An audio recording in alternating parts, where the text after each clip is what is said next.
சொல்லு. Hello guys, இன்னைக்கு நம்ம செடியெல்லாம் பார்த்தியும் பார்ப்போம். நான் என்ன செடி ஊட்டி வச்சுருக்கேன்னு உங்களுக்குலாம் கட்டுறேன், வாங்க பார்க்கலாம். ஃபஸ்ட்டு நான் இந்த செடி இது வந்து உருளைக்கிழங்கு செடி நாங்கள் இங்கே போட்டோம். அப்படியே வேர் வந்து இங்கே ஒரு செடி முளைக்குது. அப்புறம் இங்கே ஒன்று பெருசாக வளர்ந்துச்சு.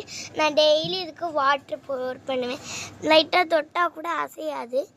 அப்படி வந்து மூடி வச்சுருக்கேன் காய்ஸ். வாங்க காய்ஸ், நம்ம நெக்ஸ்ட்டு செடியை பார்க்க போகலாம். இதுக்கு பேர் தான் டேபிள் ரோஸ். டக்குனே வளர்ந்துருச்சு. இன்னைக்கு இந்த 2 பூ பூத்துருச்சு. அப்படியே வாடி போச்சு, பிடுங்க நானே. அப்புறம் இது வந்து இஞ்சி செடி.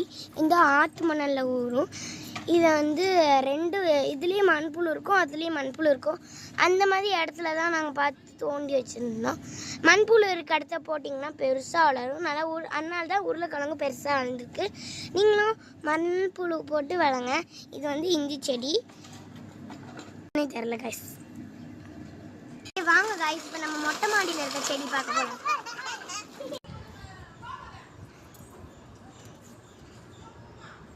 ஹலோ காய்ஸ், நம்ம மொட்டை மாடிக்கு வந்தாச்சு. வாங்க இங்கே இருக்க செடியெல்லாம் காட்டுறேன்.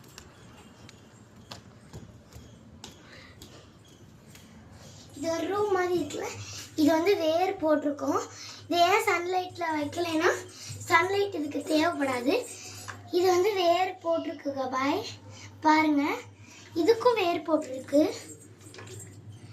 இதை வேர் நல்லா இன்னும் கொஞ்சம் நாள் 1 மந்த் கழிச்சு தான் இது 2த்தையும் ஊண்டி வைப்போம். அப்போ உங்களுக்கு நான் வீடியோ காட்டுறேன்.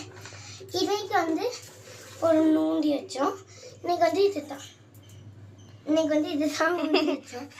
ட்ரெஸ்ஸில் கொட்டிடுச்சு, தண்ணி நிறையா ஊற்றுனால. இது வந்து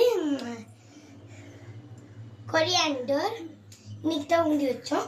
இதுக்கும் சன்லைட் தேவைப்படாது. ஊண்டி வச்சுட்டு நம்ம இங்கே வச்சுக்கலாம்.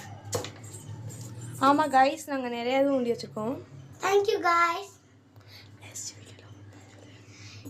நெக்ஸ்ட் வீடியோவில் நம்ம பார்க்கலாம். பாய் பாய்.